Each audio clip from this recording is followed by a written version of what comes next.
السلام عليكم. أعوذ بالله من الشيطان الرجيم. بسم الله الرحمن الرحيم. لإلاف قريش إلافهم رحلة الشتاء والصيف فليعبدوا رب هذا البيت الذي أطعمهم من جوع وآمنهم من خوف. The title of this surah is regarding some people from a tribe which is famous, and they decided to not only disregard and deny the Prophet Muhammad, they fought him. And they were the powerful tribe of QURAYSH, who were in control of Mecca at the time when Prophet Muhammad appeared there. Now, I'm going to translate this for you, and then I'm going to give you what I feel is the regard of this particular word, al-Quraysh, and how it pertains to us now. Inshallah, you will gain perspective, because my new friend said you have to realize that the people have no clue about most and much of what you're talking about. They don't have background. They're not educated in this type of a thing. They didn't go to religious schools. They have no need or want or desire to really delve. They're Muslims who pray, and they say they're Muslims, and some wear hijab, some don't. So they need to get a perspective from a human who actually, I suppose you could say, understands or knows this, what shall I call it? The only truth I can say, this stuff is only in Quran. It's the only thing I believe is real. I don't believe so much of the history. Those of us who have been exposed deeply to primary sources and research have a little jaded outlook on a lot of history, that it was written by the hands of men. Certainly not women back then, but anyway, I digress. Let's go on to my favorite thing, which is the Quran, and then I translate it, and inshallah you'll maybe understand more, inshallah. Li'lafi Quraysh means the goings and comings of this tribe called Quraysh. Ilafi means back and forth. You know, they would go from the northern area of Syria down to the southern area of Yemen, which was a trade route. Ilafi rihlatihim shita'i was-sayf. It would be in winter and in summer. So where in the northern regions would be quite cold, Syria and Jordan have snow. And then the southern regions would be deathly hot, like Yemen is ridiculous. It's probably hotter than Egypt. So they would use their travel routes accordingly. You know, they would, when it was super hot, they'd go north. When it was super cold, they'd go south.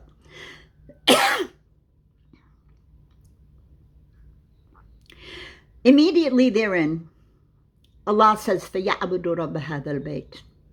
He sets the stage. He gives you a very small picture of what's going on. The Quraysh are doing it, and they're doing it all year. And then he immediately says, فَيَعْبُدُوا رَبَّ هَذَا الْبَيْتِ. This fa is a very important particle in Arabic. It comes immediately, al-aqibah, we say on the heels of what just went before it.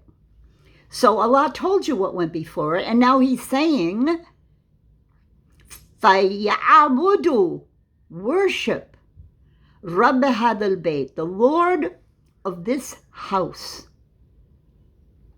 هذا البيت refers to the Kaaba.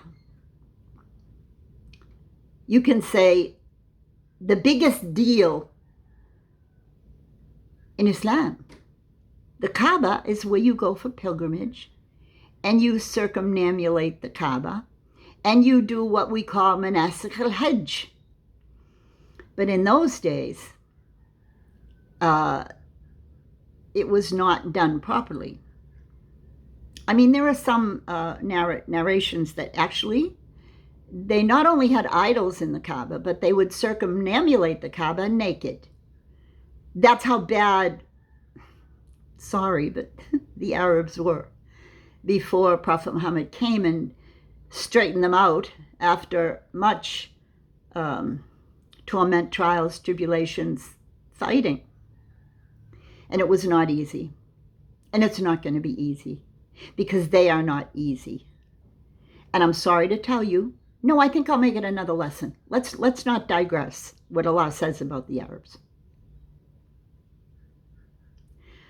Maybe I'll make that my next lesson.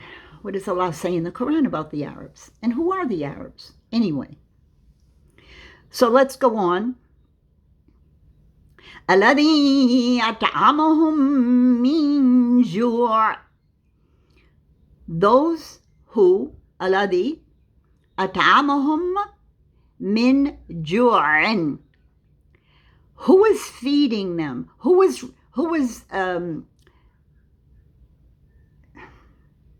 shall I say, أطعمهم من جوع.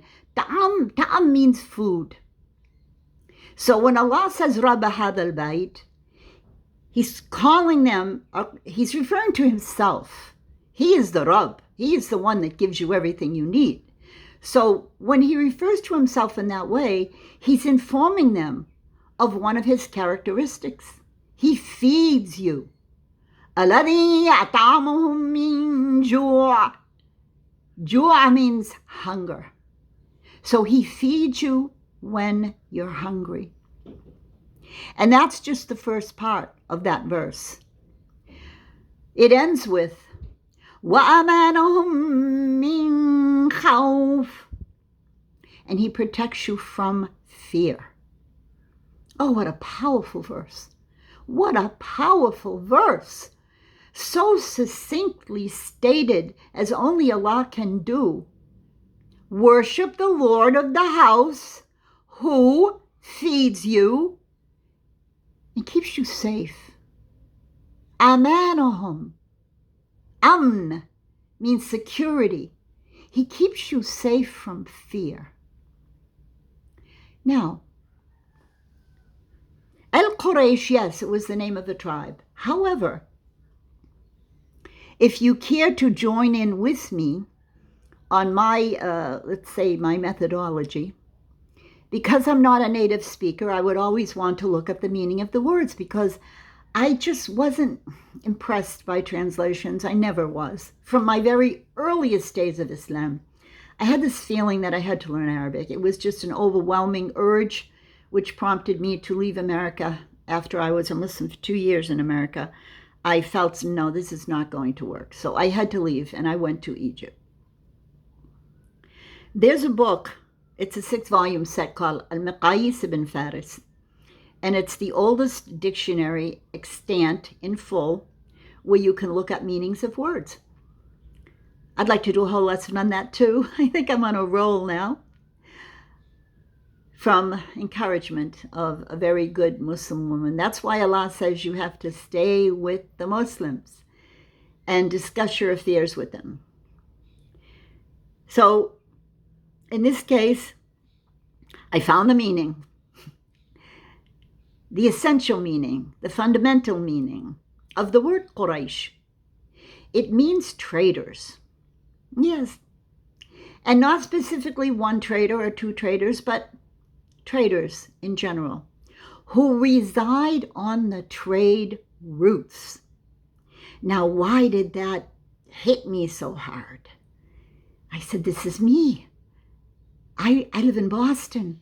And my grandfather was a leader of the Port of Boston for 40 years, and the ships that would come from China, and they would then end up in Boston and go to India. And I was just saying, oh, I think I was raised as a form of QURAYSH. No, my dad was life insurance salesman. No, this was my mama's father. You know, sometimes the older you get, I'm just warning you, I'm telling you, you hark back to the past more and more and more and more to try to understand fundamentals. Oh, I have another one too. The more I think about it. Oh, yes. I'm going to go into maritime history. This all comes from one woman, by the way, provoking me, provoking my conscience.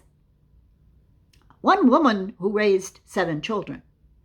So don't think that being a wife and staying home and raising children is any less than any other enterprise or profession that you might do. No, moreover, it's much better. I should do another video on that too. Because my grandma had 13 children, and my auntie on my dad's side had 12, and they were just the best women. And I'm digressing again. I only had 2 because Allah knows my capacity is limited. Had 2 sons 22 years apart. That's how kind Allah was to me. He knew I couldn't handle a lot at once because he knew I was busy reading.